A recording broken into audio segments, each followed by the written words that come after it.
കല്യാണസുന്ദരതനും കാരുണ്യാമൃതലോചനം താരുണ്യനിത്യബോധായ ശ്രീനാരായണ ഗുരും ഭജി.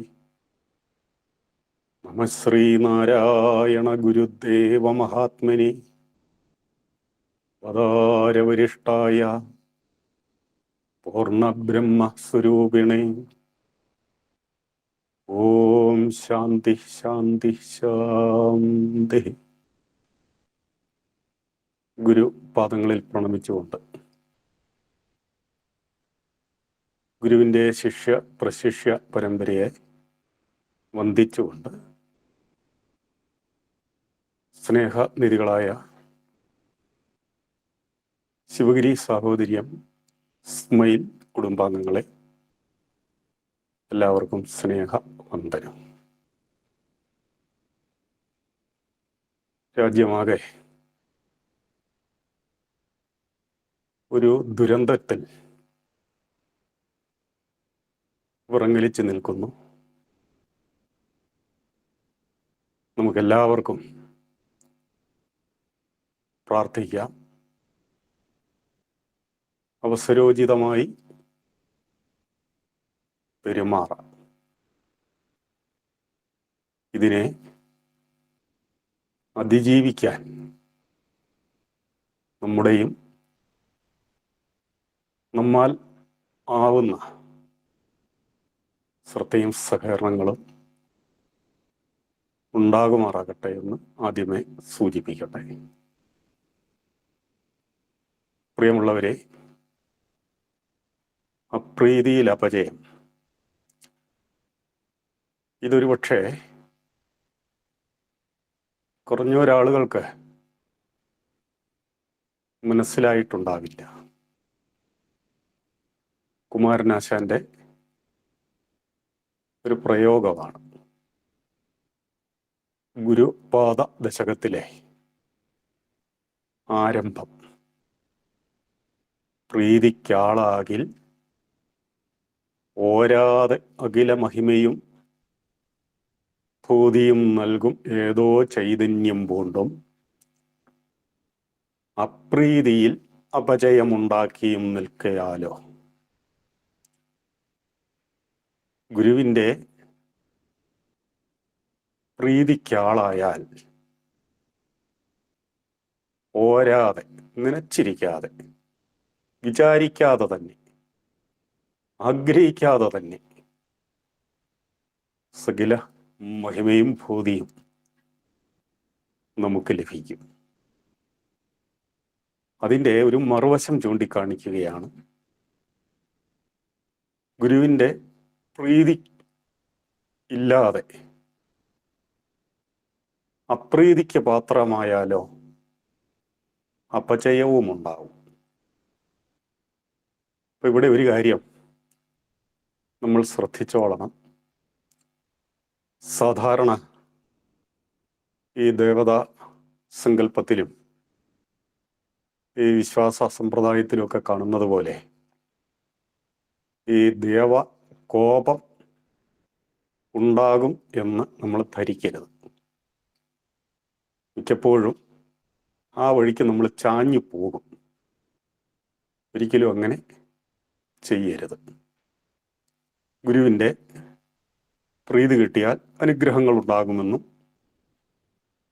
അപ്രീതി ഉണ്ടായാൽ അപജയം അഥവാ ശാപമുണ്ടാകുമെന്നും ധരിച്ചു പോയാൽ സാധാരണ ദേവതാ സങ്കല്പത്തിലേക്ക് ഗുരുവിനെ നമ്മൾ താഴ്ത്തുകയാണ് ചെയ്യുന്നത്.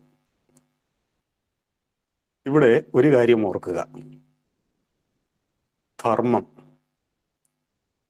ഗുരുവിനെ ഗുരുവാക്കുന്നത് ധർമ്മമാണ്. പ്രാണനില്ല എങ്കിൽ നാം ഇല്ല എന്ന് പറയുന്നത് പോലാണ്. ഗുരുവിൻ്റെ ആ ഗുരുത്വം അത് ധർമ്മമാണ്. അപ്പം അതേപ്പറ്റി പല പ്രകാരത്തിൽ നമ്മൾ കേട്ടിട്ടുണ്ട്. നമ്മൾ പലപ്പോഴും അതേപ്പറ്റി പറയാറുമുണ്ട്. അപ്പോൾ ഇവിടെ ഒരു മഹാഭാരതവാക്യം, ധർമ്മോ രക്ഷതി രക്ഷിത. ധർമ്മത്തെ രക്ഷിക്കുന്നവനെ ധർമ്മം രക്ഷിക്കുന്നു. ശ്രദ്ധിച്ച് നമ്മളിത് ചിന്തിക്കണം. രക്ഷ ധർമ്മത്തിലൂടെയാണ് എന്ന് ഇതിലൂടെ വ്യക്തമാകുന്നു. രക്ഷ വേണമെങ്കിൽ ആരാണ് ധർമ്മത്തെ രക്ഷിക്കുന്നത് അഥവാ പാലിക്കുന്നത്, അവലംബിക്കുന്നത്, എങ്ങനെ വേണമെങ്കിലും ധരിക്കാം. അങ്ങനെയുള്ളവരെ ധർമ്മം രക്ഷിക്കുന്നു. അപ്പോൾ അതിൻ്റെ ഒരു മറുഭാഗം, ആരാണ് ധർമ്മത്തിന് വിരുദ്ധമായി നിൽക്കുന്നത് അവർ രക്ഷിക്കപ്പെടുന്നില്ല എന്ന് മാത്രമേ അർത്ഥമാകുന്നുള്ളൂ, അല്ലാതെ അവിടെ ശാപമില്ല.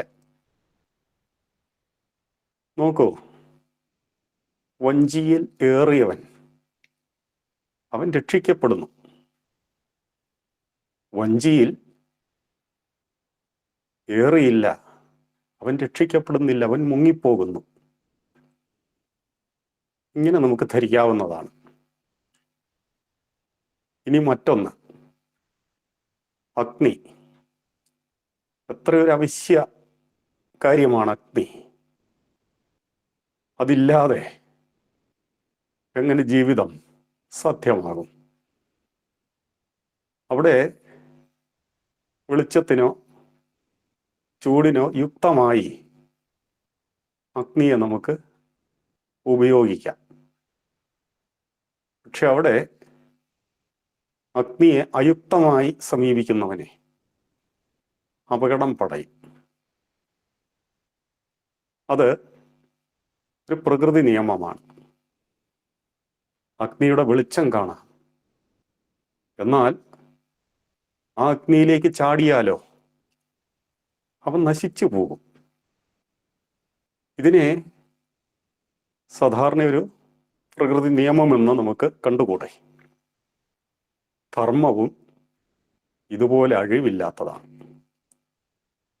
ആര് പാലിക്കുന്നു അവർ രക്ഷിക്കപ്പെടുന്നു.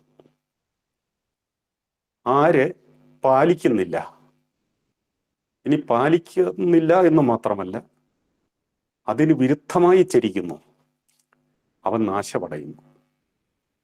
അപ്പം അവിടെ ആർക്കും രക്ഷിക്കാൻ പറ്റില്ല. അപ്പം അതിനെ വ്യക്തമാക്കുന്ന ഒരു സംഭവം കുട്ടികൾക്ക് പോലും അറിയാവുന്ന ഒരു സംഭവമാണ്.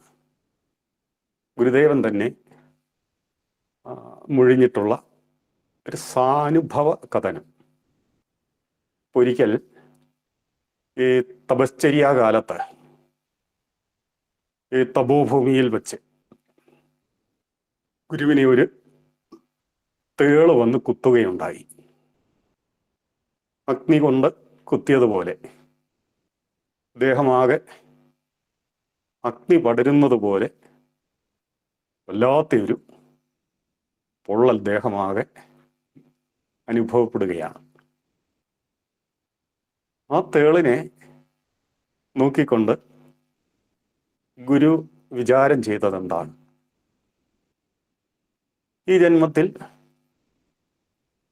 ഒരു ജീവിക്കും യാതൊരു ദുഃഖവും നാം കൊടുത്തിട്ടില്ലല്ലോ. കഴിഞ്ഞ ജന്മത്തിലും അങ്ങനെ തന്നെ. എന്നിട്ടും നീ എന്തേ എന്നെ ഇങ്ങനെ ഉപദ്രവിച്ചു എന്ന് മനോഗതം ചെയ്യുന്നു. അപ്പം ആ നിമിഷം തേള് ചുറ്റിത്തിരിഞ്ഞ് മലർന്നടിച്ച് കൈകാലിട്ടടിച്ച് ചാകുന്നു. അപ്പോൾ ആ അനുകമ്പാമൂർത്തിയുടെ ഹൃദയം വലിയുകയാണ്.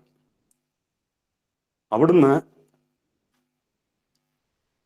മുഴിയുകയാണ്, നിന്റെ ക്രൂരത നിമിത്തം നിനക്കിങ്ങനെ വന്നു ഭവിച്ചു എന്നല്ലാതെ നാം ഒന്നും ചെയ്തില്ലല്ലോ. അവിടെ കഷ്ടം എന്ന് പറഞ്ഞ് ഗുരു അനുതപിക്കുകയാണ്, അതിൻ്റെ മരണത്തിൽ ദുഃഖിക്കുകയാണ്. താൻ നിമിത്തം ആ മരണപ്പെട്ട ആ ജീവിയെ, ആ ചെറു ജീവിയെ ഈ ചന്ദന കാഷ്ടത്തിൽ ദഹിപ്പിച്ച് പുഴയിൽ ഒഴുക്കി. അപ്പം അത് ഈ ഒരു ആചാരമായിട്ടൊന്നും നമ്മൾ കാണേണ്ടതില്ല. അപ്പം അങ്ങനെ ആ തർപ്പണാദി കാര്യങ്ങളിലേക്കൊന്നും ഗുരു പോയി എന്നല്ല അതിൻ്റെ അർത്ഥം. അപ്പം അതിനോടുള്ള ആ താൻ നിമിത്തം അത് ഒരു തരത്തിൽ പവിത്രീകരിക്കപ്പെട്ടതാണ്. അതിനെ ആ രീതിയിൽ അന്നത്തെ ആ തപശ്ചര്യയിൽ ഗുരു അങ്ങനെ ചെയ്തു എന്ന് കരുതിയാൽ മതി. ഇവിടെ നമ്മൾ മനസ്സിലാക്കേണ്ടത് ഗുരുവിന് പോലും രക്ഷിക്കാനൊക്കത്തില്ല ധർമ്മത്തിന് വിരുദ്ധമായി നിന്നാൽ. എന്നാൽ ആര് ധർമ്മം, ഗുരു ഓതിയ ധർമ്മം അനുസരിക്കുന്നു, അങ്ങനെയുള്ളവർക്ക് ഓരാതെ അഖില മഹിമയും ഭൂതിയും നൽകും. ഏതോ ചൈതന്യം പൂണ്ട് അളവാറ്റ പറഞ്ഞറിയിക്കാനാവാത്ത അവർണ്ണനീയമായ മഹിമയാണ്ടാണ് ഗുരു നിലകൊള്ളുന്നത്. അത് നമ്മളെല്ലാവരും പാലിക്കേണ്ടതാണ്. അത് ഓർമ്മിപ്പിച്ചുകൊണ്ട് അതിന് വിരുദ്ധമായി നിൽക്കുകയോ അത് ശ്രദ്ധിക്കാതിരിക്കുകയോ അവഗണിക്കുകയോ ചെയ്താൽ അപജയമുണ്ടാകുമെന്ന് പറഞ്ഞാൽ അതിന് സദ്ഗതി ഉണ്ടാവില്ല, അതിന് പുരോഗതി ഉണ്ടാവില്ല എന്ന് മാത്രമേ അർത്ഥമാകേണ്ടതുള്ളൂ. നോക്കൂ, ഗ്രന്ഥം വാങ്ങി വെച്ചിട്ടുണ്ട്, വായിക്കുന്നവൻ അറിവ് ലഭിക്കുന്നു, വായിക്കാത്തവൻ അറിവ് ലഭിക്കുന്നില്ല. അത്രയേ ഉള്ളൂ. അവിടെ ശാപമെന്നാണോ? അതുകൊണ്ട് ഓരോ ജീവനും താൻ പ്രാപിക്കേണ്ടതെന്ത്, താൻ അവലംബിക്കേണ്ടതെന്ത്, താൻ അനുവർത്തിക്കേണ്ടതെന്ത്, താൻ അനുസന്ധാനം ചെയ്യേണ്ടതെന്ത്, ഇതിനെക്കുറിച്ചൊക്കെ ബോധ്യപ്പെടുക തന്നെ വേണം.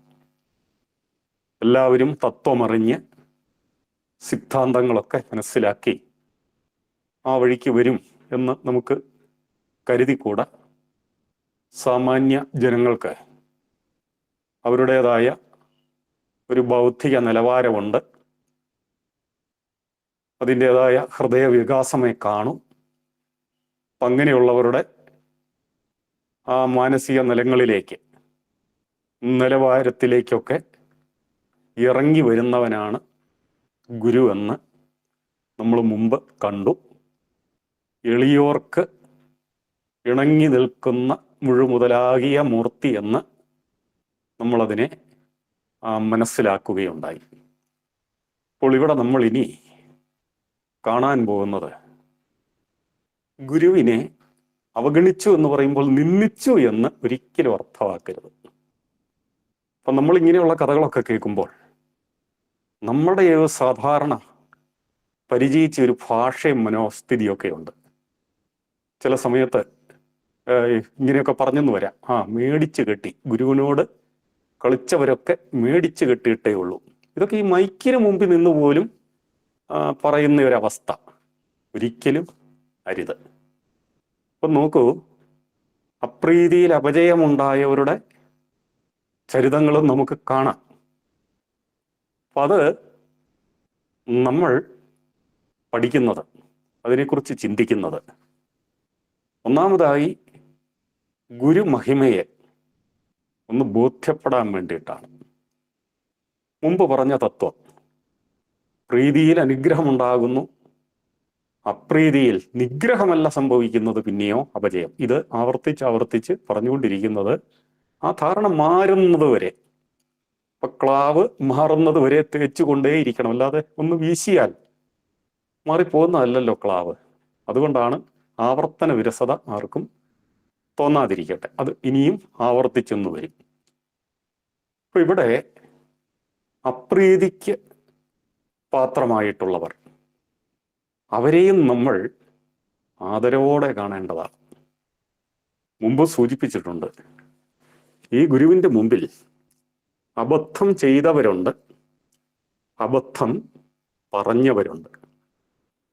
അപ്പം അവരെ നമ്മൾ പുകഴ്ത്തണമെന്ന് പറയുന്നത്, ഗുരുവിൻ്റെ മുമ്പിൽ അബദ്ധം പറയുകയും പ്രവർത്തിക്കുകയും ചെയ്തവർ അപരാധമല്ലേ ചെയ്യുന്നത് എന്നല്ല ചിന്തിക്കേണ്ടത്. അവർ അബദ്ധം പറഞ്ഞതുകൊണ്ടും അബദ്ധങ്ങൾ കാട്ടിയത് കൊണ്ടും ഗുരുവിൽ നിന്ന് സാന്ദർഭികമായി പല പ്രതികരണങ്ങളുമുണ്ടായി, പല സുവചനങ്ങളുണ്ടായി, പല നർമ്മങ്ങളുണ്ടായി.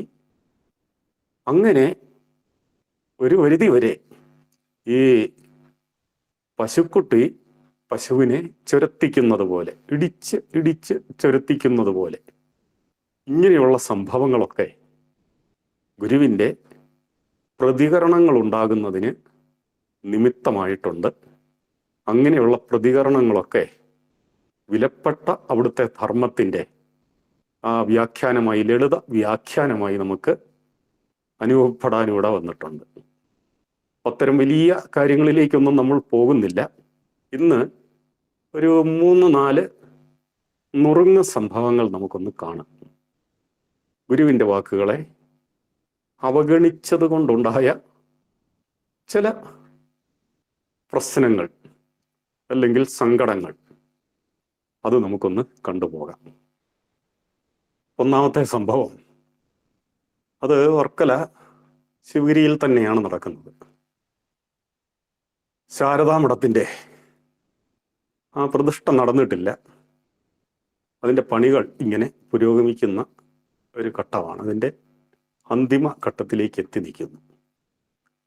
ഇപ്പം ശാരദാമഠത്തിൻ്റെ മുമ്പിൽ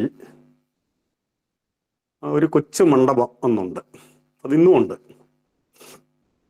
അപ്പം ആ കുറിയ മണ്ഡപം, ഉള്ളിലെ ആ കുറിയ മണ്ഡപം, അപ്പം അതിൻ്റെ ആ മേൽത്തട്ട് ഇന്നത്തെ പോലെ തട്ടടിച്ച് വാർക്കുകയല്ലായിരുന്നു അത്രേ, നിലത്ത് വെച്ച് വാർക്കുകയാണ് ഉണ്ടായത്. എന്നിട്ടത് ഉയർത്തി തൂണിന് മുകളിൽ സ്ഥാപിക്കുകയായിരുന്നു. അപ്പം അങ്ങനെ അത് വാർത്തുറച്ച് അത് മുകളിലേക്ക് ഉയർത്താനുള്ള സന്നാഹങ്ങൾ അവിടെ ഒരുക്കിയിരിക്കുകയാണ്.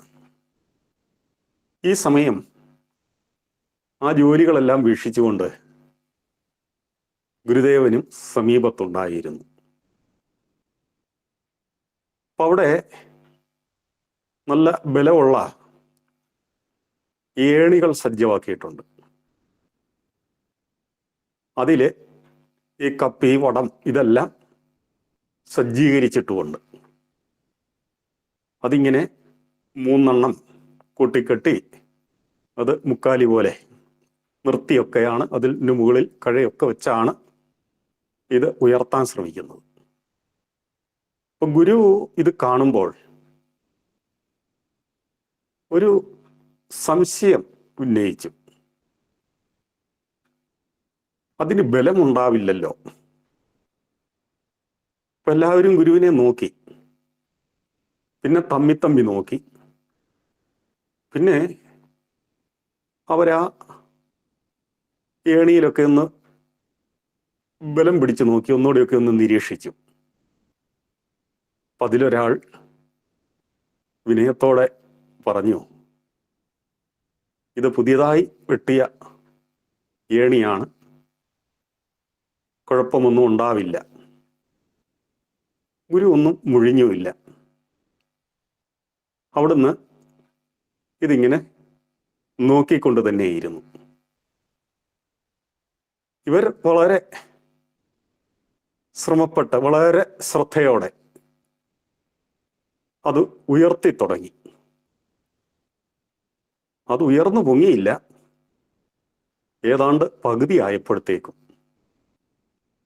ഈ മുളകൾ ഒടിഞ്ഞ് ആ വാർക്ക പെട്ടെന്ന് നിലം പതിച്ചു. എന്ത് സംഭവിച്ചു എന്നറിയത്തില്ല. ഒരു നിമിഷം കൊണ്ട് കഴിഞ്ഞു. അടിച്ചങ്ങ് വീഴുമായിരുന്നു. അപകട സാധ്യതകൾ ഏറെ ഉണ്ടായിരുന്നു. കാരണം അതുപോലുള്ള സ്ഥാനങ്ങളിൽ നിന്നാണ് ഈ ഏലായിട്ട് നല്ല ബലം പ്രയോഗിച്ച്, അന്ന് മനുഷ്യപ്രയത്നം അതിൻ്റെയൊക്കെ വില നമുക്കിന്ന് ഊഹിക്കാൻ പോലും പറ്റില്ല. അതുപോലെ ഈ കരുത്തന്മാരായ ജോലിക്കാരത് ചെയ്തത് ഒരു നിമിഷം കൊണ്ട് കഴിഞ്ഞു. ഒരാൾക്ക് പോലും ഒരു പോറൽ പോലും പറ്റിയില്ല. ഏതാണ്ട് നിമിഷങ്ങൾ വേണ്ടി വന്നു അവർക്ക് സമനില വീണ്ടെടുക്കാൻ. അപ്പം ഗുരു പ്രത്യേകിച്ചൊന്നും സംഭവിക്കാത്ത മട്ടിൽ ഗുരു ആ നിർവികാരതയോടെ തന്നെ, പുറമേ നോക്കുമ്പോൾ ആ നിർവികാരതയോടെ തന്നെ അവിടെ നിൽക്കുന്നുണ്ട്. അവിടുന്ന് ഇതാ ഒന്നും മൊഴിയാതെ, ഒന്നും അതിനകത്ത് ഇടപെടുന്നേയില്ല. അവിടുന്ന് തിരിഞ്ഞ് ആ പർണശാലയിലേക്ക് കയറി പോകുന്നു. ഒരു കുറ്റപ്പെടുത്തലുമില്ല. ഞാൻ പറഞ്ഞതല്ലേ എന്നുള്ള സാധാരണ നാം ഒക്കെ പ്രതീക്ഷിക്കുന്ന ആ ചോദ്യമില്ല, ഒരു പരിഭവവുമില്ല. ഇവിടെ നമുക്കൊന്നുകൂടി കാണാം, ആ സമയത്ത് എന്തിനവിടെ വന്ന് നിന്നു? സംഭവിക്കാൻ പോകുന്നത്, ഇവർ ചെയ്തു വെച്ചതിൻ്റെ ബാക്കിയായി സംഭവിക്കാൻ പോകുന്നത് ഇതായിരിക്കുമെന്ന് അവിടുന്ന് കണ്ടിരിക്കുമെന്ന് ഉറപ്പാണ്. അവിടെ നോക്കണം, ഗുരുവിൻ്റെ ഒരു വലിയൊരു ആത്മസമർപ്പണം തന്നെയാണത്. ആ സ്ഥാനത്ത് നിന്ന് സ്നാനം ചെയ്ത അവസരത്തിലായിരുന്നത്രേ ഇപ്പോൾ മനോജ് ശാന്തി ചൊല്ലിയ ജനനി നവരത്ന മഞ്ജരി പിറവി കൊണ്ടത്. ആ സമയത്തത് തോന്നി, അത് ഓതിക്കൊടുത്തു, അത് രേഖപ്പെടുത്തി. അത് ഇന്ന് എത്രയോ നാവുകളിൽ, എത്രയോ ഹൃദയങ്ങളിൽ അത് ഇങ്ങനെ കമ്പനം ചെയ്തുകൊണ്ടിരിക്കുന്നു. എത്രയോ ഹൃദയങ്ങളെ അത് തെളിച്ചുകൊണ്ടിരിക്കുന്നു, ശുദ്ധീകരിച്ചു കൊണ്ടിരിക്കുന്നു. നോക്കൂ, പറഞ്ഞത് കേട്ടിരുന്നെങ്കിൽ, പറഞ്ഞത് കേൾക്കില്ല എന്നും അവിടത്തേക്ക് ഉറപ്പുണ്ടായിരുന്നിരിക്കണം. അതുകൊണ്ടാണ് അവിടെ വന്ന് സന്നിധാനം ചെയ്തത്. അവിടുന്ന് പർണശാലയ്ക്കുള്ളിൽ മറഞ്ഞു. പിന്നെ വളരെ കരുതലോടെ ആണ്, നല്ല സന്നാഹങ്ങളോടെയാണ് അത് ഉയർത്തിയത്. അവിടുന്ന് ഇതെല്ലാം കാണുന്നു. അവിടെ വെച്ച് തന്നെ ഉണ്ടായ, വർഷങ്ങൾക്ക് ശേഷം ഉണ്ടായ ഒരു സംഭവം, അത് വളരെ പ്രസിദ്ധമാണ്. ഈ സംഭവം പൂർണ്ണാനന്ദ സ്വാമികൾ ഗുരുവിൻ്റെ നേരിട്ടുള്ള ശിഷ്യനായിരുന്നു. അവിടുത്തെ അന്തേവാസിയായിരുന്നു. അദ്ദേഹത്തിൻ്റെ പൂർവ ആശ്രമനാമം ഗുരുദാസൻ. അദ്ദേഹം അവിടെ പാചകനായും പൂജാരിയായും ശുശ്രൂഷകനായും നാനാവിധത്തിൽ ഗുരുവിനെ സേവ ചെയ്തിരുന്നയാളാണ്. ഗുരുവിന് വേണ്ടി എന്ത് ചെയ്താലും അദ്ദേഹത്തിന് മടുപ്പില്ല, മുഷിച്ചിലില്ല. ഗുരുദേവന്റെ ഈ സമാധികാലം സമീപിച്ചിരിക്കുകയാണ്. അപ്പൊ അവിടുത്തെ പരിചരിക്കാനായി വൃത്തശ്രദ്ധരായിട്ട് ശിഷ്യന്മാരേറെയുണ്ട്. ഒരു കുറവും വരാതെ അവർ കാര്യങ്ങളൊക്കെ നോക്കുന്നുണ്ടെങ്കിലും ചില കാര്യങ്ങൾ താൻ തന്നെ നോക്കിയാലേ ശരിയാവൂ എന്ന് നമ്മുടെ ഗുരുദാസിന് ഒരു തോന്നലുണ്ട്. ആ തോന്നൽ അസ്ഥാനത്തല്ല. അപ്പൊ അവിടുന്ന് പലപ്പോഴും വിശ്രമിച്ചോളാൻ ഉപദേശിക്കാറുണ്ട് ആളുള്ളപ്പോൾ. പക്ഷേ ഗുരുദാസ പിന്മാറാറില്ല. ഒരു ദിവസം മുഴുവനായി ഉറക്കളച്ച് രാത്രിയിൽ പരിചരിച്ചു. അന്ന് പകലും വിട്ടുമാറാതെ അവിടെയൊക്കെ തന്നെ നിലകൊണ്ടു. വൈകുന്നേരമായപ്പോഴും അദ്ദേഹം പിൻവാങ്ങാൻ കൂട്ടാക്കുന്നില്ല. ഗുരു കൂടുതൽ നിർബന്ധിച്ചുമില്ല. പറഞ്ഞാലും പിന്മാറില്ല എന്ന് ഗുരുവിനറിയാതിരിക്കില്ലല്ലോ. അങ്ങനെ സന്ധ്യയായി, രാത്രിയായി. അപ്പം ഗുരുവിനെ വിശ്രയി കൊണ്ട് വീശിക്കൊടുക്കണം. അപ്പൊ ആ വീശൽ തുറന്നുകൊണ്ടേയിരിക്കണം. ഇപ്പൊ ഇടയ്ക്ക് ചിലർക്കൊക്കെ അബദ്ധം പറ്റാറുണ്ട്. ഈ ഗുരുവിന്റെ ഈ പ്രീതി പിടിച്ചു പറ്റാൻ വേണ്ടി ചിലർ അവസരം മുതലാക്കി ഇങ്ങനെ വീശറിയെടുത്ത് വീശുകയും മറ്റും ചെയ്യുമായിരുന്നു. അങ്ങനെ ഒരിക്കൽ ഒരാൾ ഇങ്ങനെ വീശി. അപ്പോൾ ആരെങ്കിലും വന്ന് ഇത് കയ്യേക്കും, അന്നേരം ഒഴിയാം. പക്ഷേ ഇദ്ദേഹം വീശിക്കൊണ്ടിരുന്നപ്പോൾ ആരും അങ്ങോട്ട് വന്നതുമില്ല, ഇത് കൈമാറാൻ പറ്റിയതുമില്ല. അപ്പൊ കുറേ വീശി കൈ കുഴഞ്ഞപ്പോ ആ മനുഷ്യൻ ഗുരുവിനോട് ചോദിച്ചു, വീശിയത് മതിയോ? അപ്പൊ ഗുരു പതിഞ്ഞ ശബ്ദത്തിൽ തിരിച്ചു ചോദിച്ചു, അതിന് വീശാൻ പറഞ്ഞോ? ഇയാൾ ആകെപ്പാടെ പരിങ്ങിപ്പോയി. എന്നല്ല, അവിടെ നിന്ന് ഉരുകിപ്പോയി. ഇയാളോട് ആരെങ്കിലും പറഞ്ഞോ? എന്നാ സ്വയം ഏറ്റു. എന്തിന്? ഏറ്റു കഴിഞ്ഞിട്ടോ ആരെയെങ്കിലും പ്രതീക്ഷിച്ച് അതിൻ്റെതായ അസ്വസ്ഥതയിൽ, അതിൻ്റെതായ ഒരു മാനസിക താപത്തിലാണ് അത് വീശിക്കൊടുത്തത്. നമ്മൾ ഒരു വേള കണ്ടതാണ്, ഈ വിഷമിച്ച കാളകളുടെ പ്രയത്നം കൊണ്ട് നനച്ച് ഉണ്ടാക്കിയ ഒരു തോട്ടത്തിൽ അതിൻ്റെ തണൽ അനുഭവിക്കാൻ പോലും ഗുരു തയ്യാറായില്ല. പുറമേ നോക്കിയാൽ അതിൽ നല്ല ശീതളിമയൊക്കെ ഉണ്ട്, നല്ല സുഗന്ധവും കുളിർകാറ്റും ഒക്കെ ഉണ്ട്. നമുക്കെല്ലാം അത് അനുഭവപ്പെടും. പക്ഷേ ഗുരു നോക്കുമ്പോൾ അതൊരു നീറ്റലായിട്ടാണ് അനുഭവപ്പെടുന്നത്. എന്തുകൊണ്ട്? ഉള്ളിലെ ആ അനുകമ്പം. ഒരു ജീവിയെങ്കിലും ഏതെങ്കിലും തരത്തിൽ തപിച്ചിട്ടുണ്ടെങ്കിൽ ആ അന്തരീക്ഷത്തിൽ നിന്ന് അവിടുന്ന് അറിയും. ഇതായിരുന്നു ഗുരു. ഒന്നും മറയ്ക്കാൻ പറ്റില്ല. ഇവിടെ മുമ്പ് കണ്ടതുപോലെ ഈ ഗുരുദാസൻ ഈ മടുപ്പൊന്നുമില്ല. നോക്കണം, തലേദിവസം ഉറക്കളച്ചു, പകല് വിശ്രമിച്ചില്ല. ഇതാ പിറ്റേ രണ്ടാം രാത്രി എത്തി.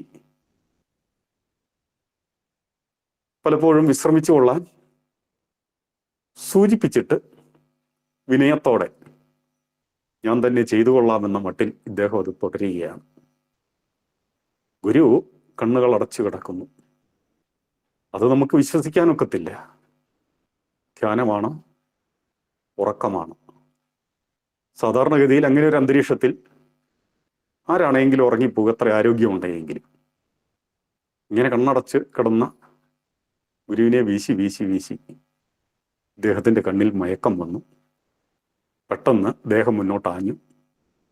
വിശറി ഗുരുവിൻ്റെ ദേഹത്ത് അടിച്ചു. ദേഹം ഞെട്ടിത്തരിച്ചു. ഗുരു കണ്ണു തുറന്നു. ക്ഷോഭമൊന്നും പ്രകടിപ്പിച്ചില്ല. ഗുരുദാസിന്റെ കണ്ണുകളിലേക്ക് ഇങ്ങനെ ഉറ്റുനോക്കുക തന്നെ ചെയ്തു. ഉറ്റുനോക്കുക മാത്രം ചെയ്തു. എന്നിട്ട് മുഴിഞ്ഞു. ഇങ്ങനെയായാൽ പല്ലു പോകുമല്ലോ. അപ്പൊ ഇദ്ദേഹം ഒന്നുകൂടെ ഉഷാറായിട്ടിരുന്നു. എന്നിട്ട് അവിടുന്ന് പോകാനോ ആള് മാറാനോ സമ്മതിക്കുന്നില്ല. ഇനി ഇതിങ്ങനെ സംഭവിക്കില്ല എന്നുള്ള ഒരു വാശിയിൽ അദ്ദേഹം വീണ്ടും ഉഷാറോടെ തന്നെ വീശി കൊണ്ടിരുന്നു. നിമിഷങ്ങൾ ഇങ്ങനെ കടന്നുപോയിക്കൊണ്ടിരുന്നു. ഗുരു ഉറക്കത്തിലേക്ക് പ്രവേശിച്ചു. സ്വാഭാവികമായിട്ടും ഇദ്ദേഹത്തിൻ്റെ ശരീരം കുഴഞ്ഞു. ഇയാൾ നല്ലപോലെ വീശുന്നുണ്ട്, പക്ഷേ അതിനിടയിൽ തന്നെ മയക്കം ശക്തിയായിട്ട് കയറി. ഇദ്ദേഹത്തിൻ്റെ തല മുന്നോട്ടടിച്ചു. മുഖം ചെന്നടിച്ചത് ഈ കട്ടിൽ പടിയിലാണ്. അത് 2 പല്ല് അടർന്നു പോവുകയും ചെയ്തു. ഇദ്ദേഹം എന്താ പറയുക? ഏതാനും നിമിഷം മുമ്പാണ് ഗുരു കൽപ്പിച്ചത്, ഇങ്ങനെയാണെങ്കിൽ പല്ലു പോകുമല്ലോ. എന്താണിങ്ങനെ പറഞ്ഞതെന്ന് ചിന്തിക്കേണ്ട ഒരു സാഹചര്യമല്ലായിരുന്നു ഗുരുദാസിനപ്പോൾ. പക്ഷെ ആ പറഞ്ഞതുപോലെ തന്നെ സംഭവിച്ചു. ഇതൊരു മനുഷ്യന് വലിയ വിനാശമൊന്നും ഉണ്ടായ കാര്യമല്ല. 2 പല്ല് പോവുക എന്നുള്ളത് തീരെ നിസ്സാരമൊന്നുമല്ല. എങ്കിൽ പോലും ഇത് ശേഷമുള്ളവർക്ക് ഒരു പാഠമാണ്. ഗുരുവിൻ്റെ ഈ പ്രവചന സ്വഭാവം മാത്രമല്ല, അനുസരിക്കപ്പെടാഞ്ഞാൽ ഉണ്ടാകാവുന്ന അപജയത്തിന് ഒരു ദൃഷ്ടാന്തമായി നമ്മുടെ മുന്നിൽ ഈ സംഭവം ജ്വലിച്ച് തന്നെ നിൽക്കണം. ഇതിനെയൊക്കെ മാനദണ്ഡമാക്കിക്കൊണ്ട് വേണം ഗുരുവിൻ്റെ ധർമ്മവാണികളെ, അത് അനുസരിക്കപ്പെടാതെ പോകുന്നതിൻ്റെ ദുരന്തങ്ങളെയൊക്കെ നമ്മൾ ഓർത്തെടുക്കാൻ. ഇന്നത്തെ ഈ അവസ്ഥയിൽ ഗുരുതരമായ പല കാര്യങ്ങളും നമ്മൾ അഭിമുഖീകരിച്ചു കൊണ്ടിരിക്കുകയാണ്. അപ്പം അതിനെല്ലാം നമുക്ക് കുറ്റപ്പെടുത്തലേ ഉള്ളൂ, നിരൂപണങ്ങളേ ഉള്ളൂ. ഇങ്ങനെ നിരൂപിച്ചും പഴിചാരിയും പരിതപിച്ചും നമ്മൾ ഇങ്ങനെ കടന്നു പോകും. പക്ഷേ ഇതിന് പരിഹാരമെന്ന് പറയുന്നതോ അത് വ്യക്തമാക്കപ്പെട്ടിട്ടുള്ളതാണ്, അത് നിർദ്ദേശിക്കപ്പെട്ടിട്ടുള്ളതാണ്, ധർമ്മവാണികളായി നമ്മുടെ മുമ്പിലുണ്ട്. അനുസരിക്കപ്പെടുക മാത്രമേ നമുക്ക് കാമ്യമായിട്ടുള്ളൂ. പക്ഷെ അതൊരിക്കലും സംഭവിക്കുന്നില്ല. നമ്മളിങ്ങനെ പറഞ്ഞുകൊണ്ടേയിരിക്കും. അപ്പോൾ അവിടെ കാണേണ്ടത്, എവിടെയെങ്കിലും ഇതിനൊരു വീഴ്ച വന്നാൽ, ഈ ധർമ്മത്തിനൊരഴിവ് വന്നാൽ, അവിടെ ധർമ്മബോധം ശേഷമുള്ളവർക്കെല്ലാം ഉണ്ടാകും. അവരുച്ചസ്ഥരം ഇങ്ങനെ പറഞ്ഞുകൊണ്ടിരിക്കും. അറിയാൻ മേലാത്തവർ പറയുക. എല്ലാവരും ഇതിനെക്കുറിച്ച് അറിഞ്ഞവരാണ്. അതുകൊണ്ടാണ് അവർ പ്രതിഷേധിക്കുകയോ പരിതപിക്കുകയോ ഖേദപ്പെടുകയോ ഒക്കെ ചെയ്തുകൊണ്ടിരിക്കുന്നത്. ഇങ്ങനെ നമ്മൾ ഒരു വശത്തോടെ ഇത് തുറന്നുകൊണ്ടിരിക്കും. അപജയങ്ങൾ ഇങ്ങനെ സംഭവിച്ചു കൊണ്ടിരിക്കും.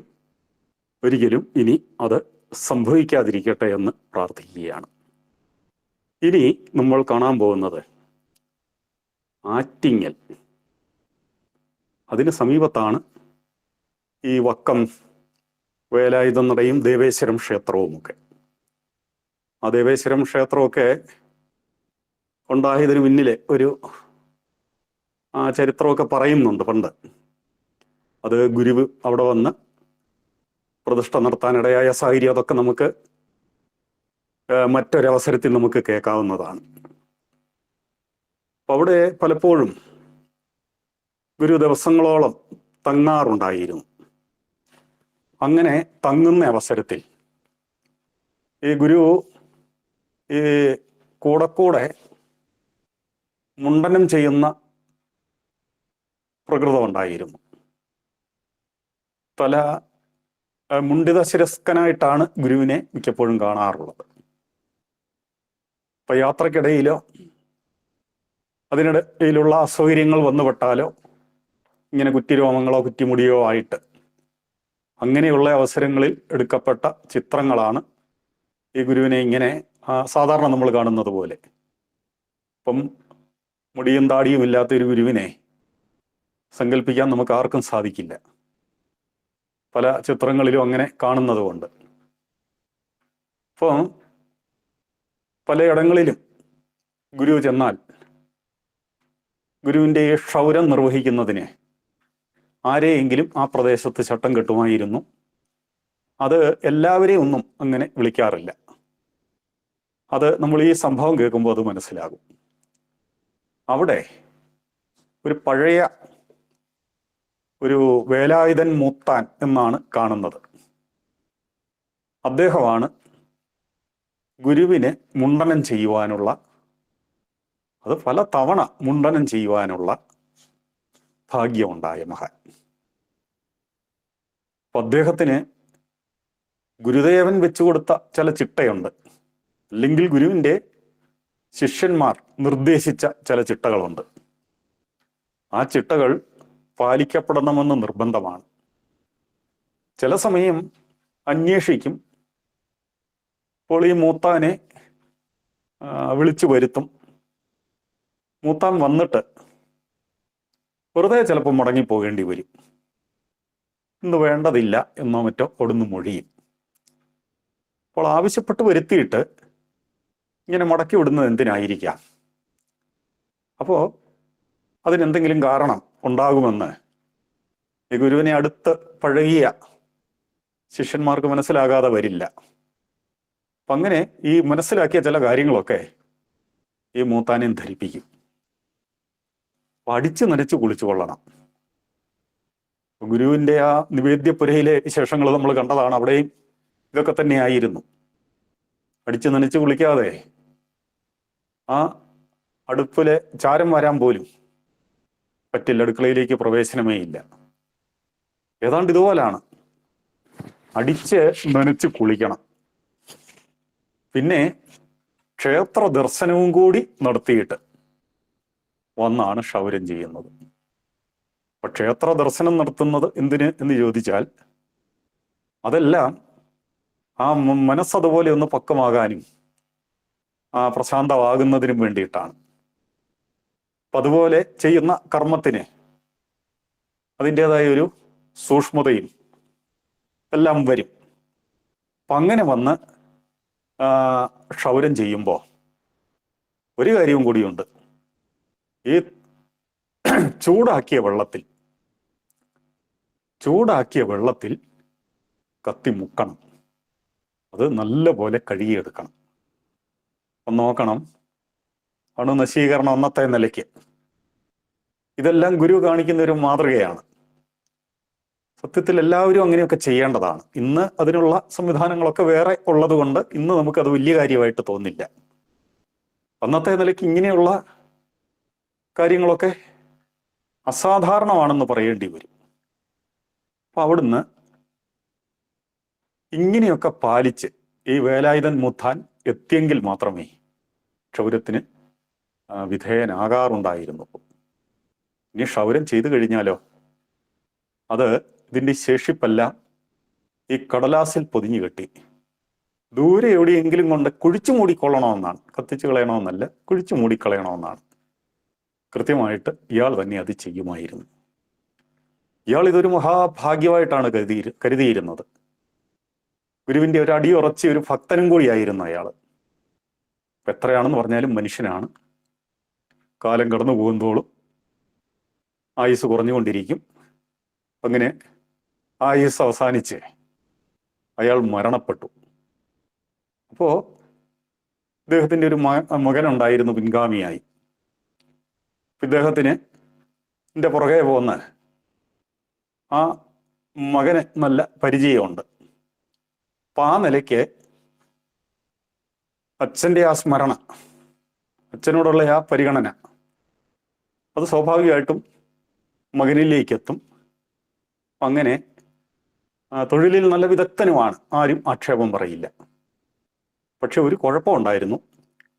എന്തിനീ അലസമായിട്ടങ്ങ് കാണും. അച്ഛൻ കാണിക്കുന്ന പോലെയുള്ള ആ ചിട്ടയൊന്നും അദ്ദേഹത്തിന് ബാധകമല്ല. പണി നന്നായിട്ട് ചെയ്യും. അപ്പം ഗുരുവിനെ മുണ്ടനം ചെയ്യുവാൻ ശിവഗിരിയിലേക്ക് വരുത്തിയിട്ടുണ്ട്. അയാളുടെ പേര് ചിന്നൻ എന്നോ മറ്റോ ആണ് കാണുന്നത്. ചിന്നൻ തന്നെ. ചിന്നനെ അങ്ങനെ ശിവഗിരിയിലേക്ക് വരുത്തിയിട്ടുണ്ട്. അപ്പൊ സ്വാതന്ത്ര്യമായിട്ട് കുറെ ഇടപെട്ട് കഴിഞ്ഞപ്പോൾ ഏതാണ്ട് ഒരു തൊഴിൽ ചെയ്യുന്ന രീതിയിലാണ്. ഈ ബഹുമാനമൊന്നുമില്ല. ഒരു അലസ സ്വഭാവം, എന്നാൽ ജോലി നല്ല കൃത്യവുമാണ് താനും. ഒരു പണി ചെയ്തു ഇങ്ങ് പോരുന്നു. പിന്നെ അന്തേവാസികൾ മനസ്സിലാക്കി ഇവൻ അല്പം മദ്യവും കൂടെ സേവിക്കുന്നുണ്ട്. അതിൻ്റെ മണമൊക്കെ പ്രത്യക്ഷത്തിൽ അനുഭവിക്കാൻ ഇനിയും പറ്റുന്നുണ്ട്. ഒരു വേള അവിടേക്ക് ഇവൻ വരുന്നത് മദ്യപിച്ചിട്ട് തന്നെയാണ്. ആദ്യം വരാത്ത ദിവസം മദ്യപിച്ച് അങ്ങോട്ട് വരുന്ന ദിവസം ഒഴിവാക്കുമായിരുന്നു. ഇതിങ്ങനെയൊക്കെ മതി. അപ്പം നമ്മുടെ ഇടയിലും ഈ ദേവകാര്യങ്ങളിൽ ഇടപെടുന്നവർക്ക് പോലും ആദ്യം കാണുന്ന ഭവ്യത, പിന്നെ വലിച്ചു വാരി, പിന്നെ തോന്നിയതുപോലെ എന്നുള്ള നിലയ്ക്ക് ഒരു അലസത കടന്നുകൂടുന്നത് കാണാം. ഏതാണ്ട് അതുപോലെ. അപ്പോൾ ഒരു ആള് ചോദിച്ചു, ഒരു അന്തേവാസി ചോദിച്ചു, സ്വാമി പുത്രപാദങ്ങളെ ഇങ്ങനെ സമീപിക്കുന്നത് ശരിയാണോ? അതിന് ധിക്കാരം പറഞ്ഞു, ഓ, ഈ സ്വാമി പറയുന്നത് എല്ലാം ഒന്നും ശരിയല്ല, എല്ലാം ഒന്നും അംഗീകരിക്കാൻ പറ്റുന്നതല്ല. ഈ കേട്ടയാൾ സ്തംഭിച്ചു പോയി.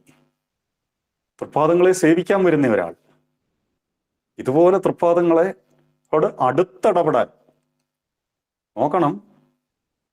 നല്ല ഭക്തന്മാർക്ക് പോലും ചില സമയത്ത് ദർശന ഭാഗ്യം പോലും ഉണ്ടാകാറില്ല. നേർച്ചയെടുത്ത് വന്നു കഴിഞ്ഞാൽ ദിവസങ്ങളോളം കാത്തിരുന്നതിന് ശേഷമായിരിക്കും സഞ്ചാരം കഴിഞ്ഞ് അവിടുന്ന് വരുമ്പോൾ കാണാൻ കഴിയുക. അങ്ങനെയുള്ള എത്രയോ ആളുകളുണ്ട്. ഇത് നോക്കൂ, ആ തിരുദേഹത്തിൽ സ്പർശിക്കാൻ, ഇതൊക്കെ നമസ്കരിക്കാൻ ഏറി വന്നാൽ ആ പാദത്തിൽ നിന്ന് തൊടാനേ പറ്റൂ. അവിടുത്തെ അതുപോലെ അടുത്ത് ഇടപെടാൻ ഇതിനൊക്കെ എന്തൊരു ഭാഗ്യം വേണം. ഇവന്റെ അച്ഛൻ ഇതുണ്ടായിരുന്നു, പക്ഷേ മകനിലെത്തിയപ്പോൾ അത് അശേഷമില്ല. ഇതോർത്ത് ആ സന്യാസി സങ്കടപ്പെട്ടു. അപ്പൊ അന്ന് ഏതായാലും ഇയാളെ മടക്കി അയക്കുകയാണ് ഉണ്ടായത്. എന്താണെന്നറിയത്തില്ല.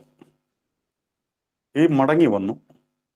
ഇയാളുടെ ഈ മദ്യത്തിന്റെ ആ കെട്ടൊക്കെ വിട്ടതിന് ശേഷം ഇയാൾക്ക് കാര്യം ഇച്ചിരി കടന്നുപോയി എന്നുള്ളൊരു ചിന്തയുണ്ടായി. പറഞ്ഞാൽ പശ്ചാത്താപം. അയാൾ ഒരു മൗനിയായിട്ടങ്ങ് മാറുകയാണ്. പിന്നെ അയാൾ ആ ജോലി ചെയ്തിട്ടില്ല, ചെയ്യാനിട വന്നിട്ടില്ല. ബുദ്ധിക്കൊരു ചെറിയ ഭ്രമമുണ്ടായി. അയാൾ ഇങ്ങനെ മൗനിയായി, ജോലിയൊന്നും എടുക്കാതെ എല്ലാവരുടെയൊക്കെ കരുണയിൽ, പിന്നെ പലപ്പോഴും ആട്ടും തുപ്പും അവഹേളനമൊക്കെ സഹിച്ച് അയാളുടെ ജീവിതം ഇങ്ങനെ അങ്ങ് അവസാനിക്കുകയായിരുന്നു. അപ്രീതിയിൽ അപജയം. നോക്കൂ, അവിടെ ഒന്നും ഗുരു അപ്രീതികരമായിട്ടൊന്നും പ്രകടിപ്പിക്കുകയോ ഒന്നും ചെയ്യുന്നില്ല, ശപിക്കുന്നില്ല. സംഭവിച്ചത് എന്താണെന്ന് ഏറെക്കുറെ ഇനി നമുക്ക് മനസ്സിലാക്കാൻ പറ്റും. അവിടെ അഗ്നി ആരംഭത്തിൽ സൂചിപ്പിച്ചതുപോലെ അതേ കൈവച്ച കൈ പൊള്ളില്ലേ? അതാണ് ഇയാൾക്കും സംഭവിക്കുന്നത്. ആ തേജസ് അനുഭവിക്കാനല്ല, അതിൽ കൈവെക്കാനാണ്. ഇവിടെ ഗുരുശാപമായിട്ട് ഇനി നമ്മൾ ഇങ്ങനെയുള്ള സംഭവങ്ങളെ കാണില്ല എന്ന് വിശ്വസിക്കുകയാണ്. ഇനി നാം കാണാൻ പോകുന്നത് അതൊരു വ്യാപാരിയുടെ കഥയാണ്. വ്യാപാരി അത് ഗുരുവിൻ്റെ നാട്ടുകാരൻ തന്നെയാണ്, ചെമ്പഴത്തിക്കാരനാണ്. ഇപ്പൊ ഗുരുവിന് ആദ്യ അക്ഷരം കുറിച്ചതും ഒക്കെ ആയിട്ട് ബന്ധപ്പെട്ട് ഈ കണ്ണങ്കര ഭവനത്തെക്കുറിച്ചും ചെമ്പഴന്തി മൂത്ത പിള്ള കുറിച്ചൊക്കെ നമ്മൾ കേട്ടിട്ടുണ്ട്. ഏതാണ്ട് ആ കുടുംബത്തിൽപ്പെട്ട ഒരാളാണ് അദ്ദേഹം. ഒരു നല്ല വ്യാപാരിയായിരുന്നു. ഇപ്പൊ തിരുവനന്തപുരത്ത് ഒരു മൊത്ത വ്യാപാരശാല നല്ല നിലയിൽ അയാൾ അഭിവൃദ്ധിപ്പെട്ടു. അപ്പോൾ വ്യാപാരമല്ലാതെ അയാൾക്ക് എന്തെങ്കിലും ഉണ്ടോ എന്ന് ചോദിച്ചാൽ ഇല്ല. പക്ഷേ മറ്റ് ഈ രംഗത്തുള്ള എല്ലാവരെയും അതിശയിക്കുന്ന തരത്തിലുള്ള അഭിവൃദ്ധിയാണ് അയാൾക്ക് കാണാൻ കഴിഞ്ഞത്. ഇപ്പൊ സ്വദേശി, ഇപ്പൊ എല്ലാവരും ബഹുമാനിക്കുന്നയാൾ, തൻ്റെ കുടുംബവുമായി വയൽവാരം വീട്ടുകാർക്കുണ്ടായിരുന്ന ബന്ധം, പ്രത്യേകിച്ച് കണ്ണങ്കര മൂത്ത പിള്ളയ്ക്ക് ഗുരുദേവനോടുണ്ടായിരുന്ന ഭക്തി ബഹുമാനം, ഇപ്പം ലോകമറിയുന്ന ഒരാളായി ആ ശിശു മാറുമെന്ന് ആദ്യം പ്രവചിച്ചയാൾ അദ്ദേഹമായിരുന്നു എന്ന് പറയപ്പെടുന്നു. അപ്പം ആ രീതിയിൽ അവർക്കും ഗുരുവിനെ സംബന്ധിച്ച് ഒരു അഭിമാനമൊക്കെയുണ്ട്. ഗുരുദേവൻ ഈ തിരുവനന്തപുരം വഴിയൊക്കെ ചെല്ലുമ്പോൾ ഈ കടയൊന്ന് സന്ദർശിക്കാൻ, തൻ്റെ സ്ഥാപനം ഒന്ന് സന്ദർശിക്കാൻ ആവശ്യപ്പെടാറുണ്ട്. ഇങ്ങനെ പലവട്ടം ആവശ്യപ്പെട്ടിട്ട് ഗുരുദേവൻ അങ്ങോട്ട് ചെന്ന് കയറാൻ ഒരു സാഹചര്യം ഉണ്ടായില്ല. അപ്പോൾ ഒരു വേള ഏതാണ്ട് അതിൻ്റെ സമീപത്ത് ഒരു ഭവനത്തിൽ ഗുരുദേവൻ എഴുന്നള്ളുമ്പോൾ ഇദ്ദേഹം നിർബന്ധപൂർവം കടയിലൊന്ന് വന്നു പോകണം, വേണമോ എന്നുള്ള മട്ടിൽ, ഇപ്പം വേണമോ എന്നുള്ള മട്ടിൽ ഗുരു ഒന്ന് അമാന്തിക്കും, ഒഴിയാൻ ശ്രമിച്ചു. പക്ഷെ ഇയാൾ വിടുന്നില്ല. ഒന്ന് കയറിയിട്ട് തന്നെ പോകണം. എത്ര കാലമായി ഞാനിങ്ങനെ കാത്തിരിക്കുകയാണ്. ഗുരു അല്പം വൈമനസ്യത്തോടെ, എന്നാൽ അത്രയൊരു അതൃപ്തി മുഖത്ത് കാണുന്നുമില്ല. അങ്ങനെയാ കടയിൽ ചെന്നു. അപ്പൊ കടയിൽ ചെന്ന് കയറി മാന്യമായി തന്നെ അവിടെ ഉപചാരങ്ങളൊക്കെ നൽകിയാണ് വരവേറ്റത്. ആ കട അല്പം വിശാലമായിരുന്നു. അപ്പൊ അതെല്ലാം ഗുരു നോക്കിക്കണ്ടു. കുറെ കാര്യങ്ങളൊക്കെ ചോദിച്ചറിഞ്ഞു. ഗുരുവിന് അങ്ങനെയുണ്ട്, ഏത് കാര്യവും സൂക്ഷ്മമായിട്ട് ചോദിച്ചറിയും. അവിടുത്തെ മണ്ണിന്റെ അവസ്ഥ, ഈ കൃഷിയാണെങ്കിൽ അതിൻ്റെ എല്ലാ കാലവും തരവും രീതികളും ഇതെല്ലാം ചോദിച്ചറിയുന്നത് ഗുരുവിന് ഇതൊന്നും അറിയാൻ പാടില്ലാഞ്ഞിട്ടായിരുന്നു എന്ന് ധരിക്കരുത്. ഇതെല്ലാം ആളുകളെ ഉണർത്തുകയാണ് അവരെ ഒരു പുതിയ തലത്തിലേക്ക് അവരുടെ ആ വീക്ഷണത്തെ, ശേഷിയൊക്കെ ഒന്ന് വിശാലമാക്കുകയാണ് ചെയ്യുന്നത്. അത് അങ്ങനെ വേണം നമ്മൾ കാണാൻ. അവിടുന്ന് ഇങ്ങനെ ക്ഷേമകാര്യങ്ങളൊക്കെ അന്വേഷിച്ചിരുന്ന കൂട്ടത്തിൽ പെട്ടെന്ന് എഴുന്നേറ്റു. സമയം പോയി എന്നുള്ള ഒരു മട്ടിലാണെന്ന് തോന്നും. ഇറങ്ങി. ആ ഇറങ്ങുന്നതിന് മുമ്പ് അയാളുടെ മുഖത്തേക്കൊന്ന് സൂക്ഷിച്ചു നോക്കിയിട്ട്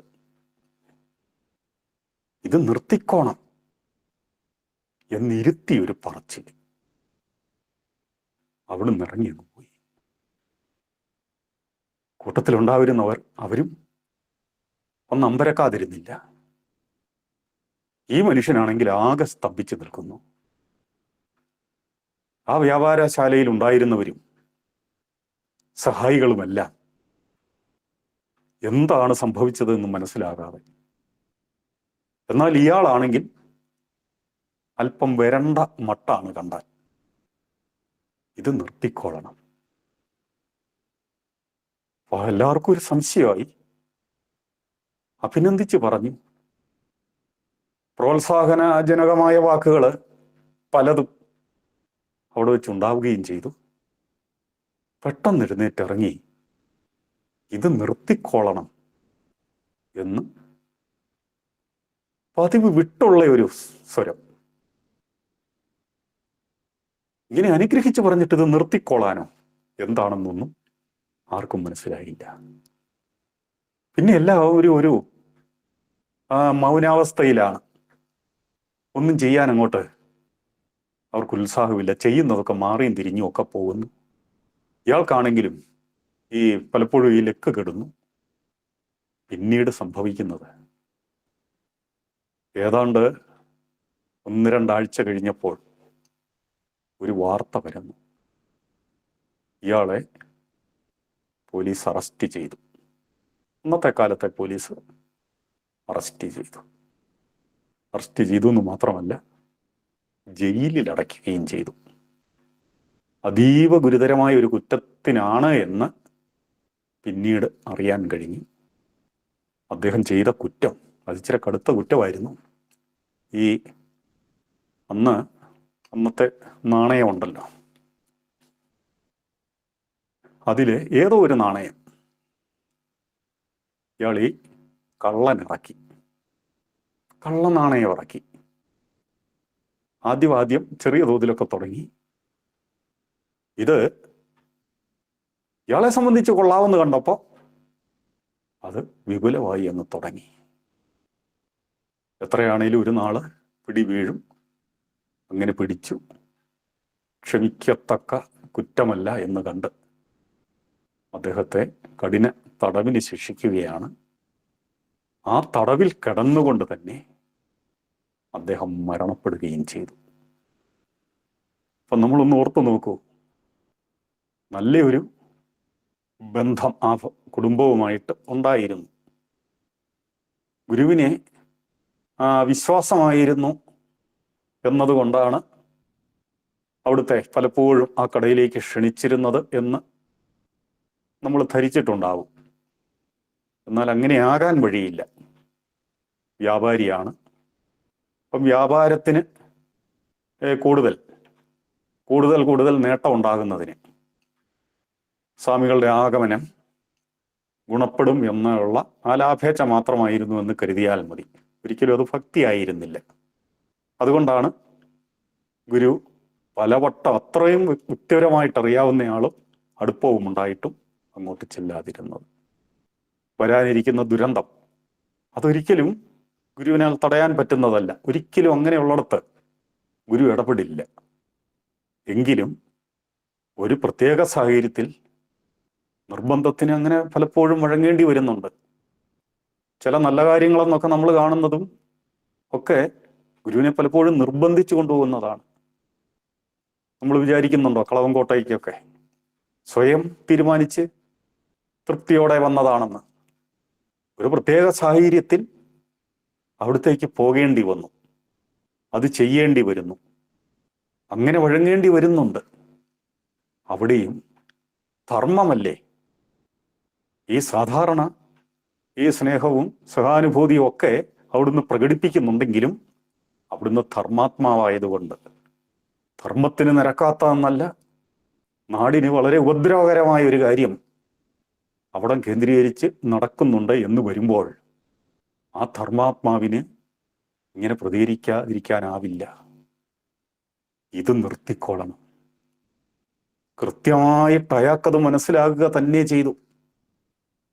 അവിടെ പരസ്യമായിട്ട് പറഞ്ഞ് ഒരാളെയും, ഗുരുവിൻ്റെ പല ലീലകളും നമ്മൾ കണ്ടിട്ടുണ്ട്, അവിടുന്ന് ഒരിക്കലും ആരെയും ആക്ഷേപിക്കില്ല.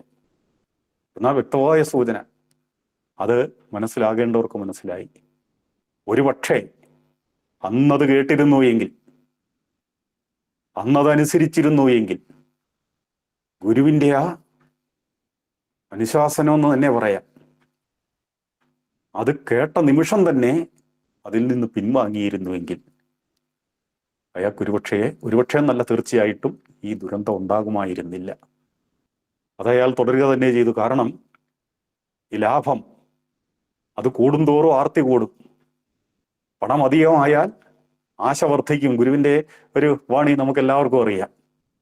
തൃപ്തി അത് അയാൾക്കൊരിക്കലും ഉണ്ടായിരുന്നില്ല. ഇത് വർദ്ധിപ്പിക്കുന്നതിന് ഗുരുവിൻ്റെ അനുഗ്രഹവും കൂടി. അപ്പം നാടാകെ അവിടുത്തെ ഈ കൈനീട്ടം കൊണ്ടും അനുഗ്രഹം കൊണ്ടും ഒക്കെ ഉണ്ടായ വളർച്ചയെക്കുറിച്ചൊക്കെ പലരും പറഞ്ഞ് അത് അതിശയോക്തി കലർന്നും പ്രചരിക്കുന്നതൊക്കെ ഇയാളും കേട്ടുകൊണ്ടാണ് ഇരുന്നത്. ആ നിലയിൽ മാത്രമായിരുന്നു അയാൾ ഗുരുവിനെ ക്ഷണിച്ചിട്ടുണ്ടായിരുന്നത്. ഇതും നമ്മൾ മനസ്സിലാക്കേണ്ടതാണ്. ഒരു കാര്യവും കൂടി കണ്ടുകൊണ്ട് നമുക്ക് അവസാനിപ്പിക്കാം. ഇത് ഒരു ധനികന്റെ തന്നെ കഥയാണ്. ഇത് ഗുരുദേവന്റെ നാട്ടിൽ എന്ന് പറയുമ്പോൾ അച്ഛൻ്റെ നാട് എന്ന് കരുതിക്കൊള്ളണം. അത് നെടുങ്കണ്ടയാണ്. പുറക്കലയിൽ നിന്ന് അധികം ദൂരമില്ല. അവിടുന്ന് അധികം ദൂരമില്ല ഈ കുമാരനാശാന്റെ കായിക്കരയായിട്ട്. അപ്പൊ കുമാരനാശാൻ ഒരു വേള ഈ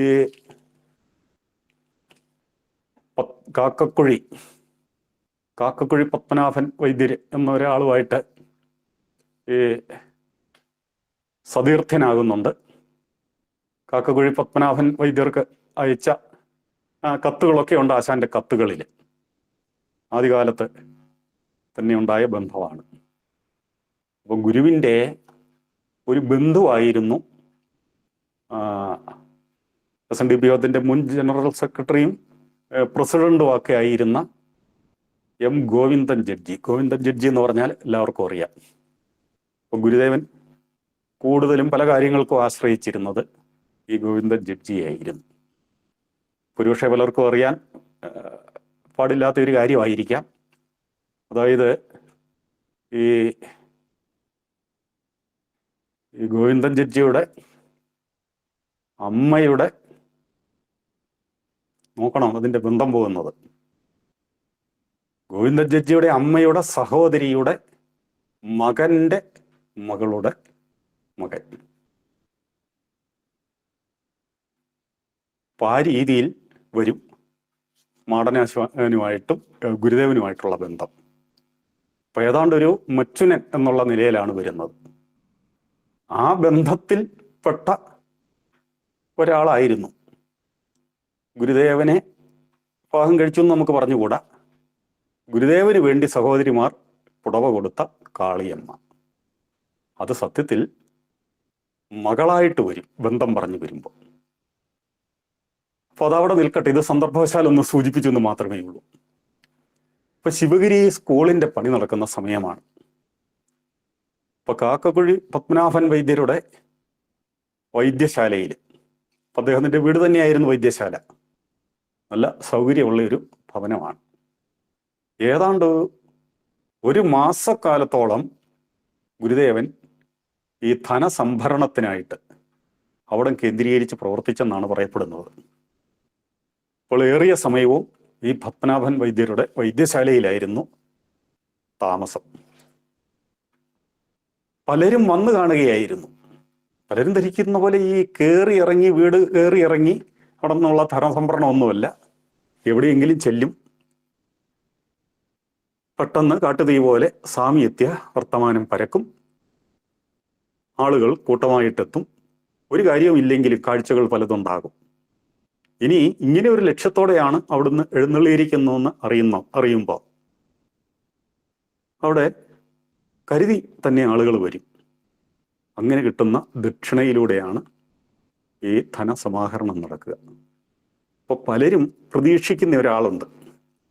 ആ നാട്ടിലെ ഒരു മഹാധനികനാണ്. അദ്ദേഹം സ്വാമിയെ കാണാൻ വരുന്നില്ല. ആള് വിട്ട് അറിയിച്ചു നോക്കി. സ്വാമി അന്വേഷിച്ചതായിട്ട് അറിയിക്കുന്നു എന്ന മട്ടിലും സന്ദേശം പോയി. ഇയാൾ വന്നില്ല. അപ്പോൾ ഈ കാക്കക്കുഴി പത്മനാഭൻ വൈദ്യർക്ക് ഒരു വാശിയായി, ഇയാളെ സ്വാമിയുടെ അടുത്തൊന്ന് വരുത്തണം. അങ്ങനെ ഇദ്ദേഹം തന്നെ നേരിട്ട്, ഇപ്പൊ ചികിത്സാധികാര്യങ്ങൾക്കൊക്കെ ഇദ്ദേഹത്തിൻ്റെ അടുത്ത് വരേണ്ടയാളാണ് ഇയാൾ. ഇദ്ദേഹത്തിൻ്റെ സേവനം പലപ്പോഴും ആ വീട്ടിൽ വലിയൊരു കൂട്ടുകുടുംബമാണ്, ധനവുമുണ്ട്, നല്ല അംഗബലമുണ്ട്. അപ്പം അതുകൊണ്ട് അദ്ദേഹത്തിൻ്റെ ഒരു ആശ്രയിക്കേണ്ട ഒരാളാണ് ഈ പത്മനാഭൻ വൈദ്യർ എന്നതുകൊണ്ട് നേരിട്ട് ചെന്നപ്പോൾ വരാൻ ഇരിക്കാൻ മേലാതെ വന്നു. അങ്ങനെ ഒന്ന് സൂചിപ്പിക്കാതെ ഇരുന്നില്ല, ഇങ്ങനെ ഒരു ധനസംഭരണത്തിനാണ് സ്വാമി എത്തിയിരിക്കുന്നതെന്നും അതിലേക്ക് എന്തെങ്കിലും ചെയ്യണമെന്നും കാലേ കൂട്ടി സൂചനയും കൊടുത്തിരുന്നു. ഒരു സ്വാമിയുടെ മുമ്പിൽ ഇയാൾ വന്ന് വളരെ വിനീതനായിട്ട്, ആ കാര്യത്തിലൊന്നും ഒരു കുഴപ്പമില്ല, വളരെ ഭവ്യതയോടെയൊക്കെയാണ് തൊഴുത് നിന്നത്, നമസ്കരിച്ചത്. അപ്പം ഗുരു, ആരിത്, എന്തുണ്ട് വിശേഷം, വളരെ താല്പര്യത്തോടെയാണ് ക്ഷേമാന്വേഷണം നടത്തിയത്. അപ്പോൾ ഈ മനുഷ്യൻ അതിന് മറുപടി പറഞ്ഞത് തൊഴുത് ദയനീയമായിട്ട്, വളരെ വിഷമസ്ഥിതിയിലാണ് സ്വാമി, വളരെ വിഷമസ്ഥിതിയിലാണ് സ്വാമി. ഗുരു ഒന്ന് സൂക്ഷിച്ചു നോക്കി. ഓ, അങ്ങനെയോ, എന്നാൽ പോകാമല്ലോ. ഓ, അയാൾ പെട്ടെന്ന് താണ് തൊഴുത് അവിടുന്ന് വിട കൊണ്ടു അയാൾ അങ്ങ് മടങ്ങിപ്പോയി. പിന്നീട് കാണുന്നത് എന്തൊക്കെയോ കാലക്കേടുകൾ അയാൾക്ക്. വീട്ടിലാണെങ്കിൽ മാറാത്ത ആ രോഗങ്ങൾ, അപ്പം അയാളുടെ ഈ പല വ്യവഹാരങ്ങളൊക്കെ ഉണ്ടായിരുന്നു, അതിലെല്ലാം അടിക്കടി പരാജയം. സമ്പത്ത് ചോരാൻ വേറെ കാരണങ്ങളൊന്നും വേണ്ട. അത് മാത്രമല്ല, ഈ കുടുംബത്തിലാണെങ്കിലും വിയോജിപ്പുകളും അംഗങ്ങളൊക്കെ തമ്മിൽ അങ്ങനെയും വേർപിരിയലും ഒക്കെ ആയി. ചുരുക്കി പറഞ്ഞാൽ വിഷമസ്ഥിതിയിലായി. അപ്പൊ നോക്കൂ, കണ്ണാടിയുടെ മുമ്പിൽ കണ്ണാടി കള്ളം പറയില്ല, അത് അതേപടി പ്രകാശിപ്പിക്കും. ഇത് കൽപ്പവൃക്ഷത്തിന്റെ മുമ്പ് നിന്നാണ് പറയുന്നത്, വളരെ വിഷമസ്ഥിതിയിലാണ് സ്വാമി, അയക്കത് പറയേണ്ട യാതൊരു കാര്യമില്ല, എനിക്ക് താല്പര്യമില്ല എന്നങ്ങ് പറഞ്ഞാൽ മതിയായിരുന്നു. പക്ഷേ അവിടെ പറഞ്ഞത് വളരെ വിഷമസ്ഥിതിയിലാണ് സ്വാമി. സ്വാമി അന്നേരം ആ നോക്കിയ നോട്ടം നമ്മളൊന്ന് മനസ്സിൽ കാണും. അങ്ങനെയോ, പോകാമല്ലോ. പോയി. ഇയാൾ സ്വാമിയുടെ മുമ്പിൽ വെച്ച് എന്ത് പറഞ്ഞു? വിഷമസ്ഥിതി. ആ വിഷമസ്ഥിതിയിലാവുകയും ചെയ്തു. പ്രിയമുള്ളവരെ, ധർമ്മം അതിനെ രക്ഷിക്കുന്നവർക്ക് കിട്ടുന്ന രക്ഷയെക്കുറിച്ച് നമുക്കിനി ധാരാളം കാണാനിരിക്കുന്നു. അതേസമയം ധർമ്മത്തെ അവഗണിക്കുന്നവർക്കുണ്ടാകുന്ന അപജയങ്ങളെക്കുറിച്ചും കൂടി കേൾക്കുമ്പോഴാണ് മറ്റതിൻ്റെ മാറ്റ് നമുക്ക് ഏറെ ഹൃദയസ്പർശിയായും ഗൗരവമായും തോന്നുക. അതിന് ഉപകരിക്കട്ടെ ഗുരുവിൻ്റെ ഇത്തരം മഹത് ചരിതങ്ങൾ എന്ന് പ്രാർത്ഥിച്ചുകൊണ്ട് എല്ലാവർക്കും ഗുരുദേവാനുഗ്രഹം നേർന്നു. നന്ദി, നമസ്കാരം.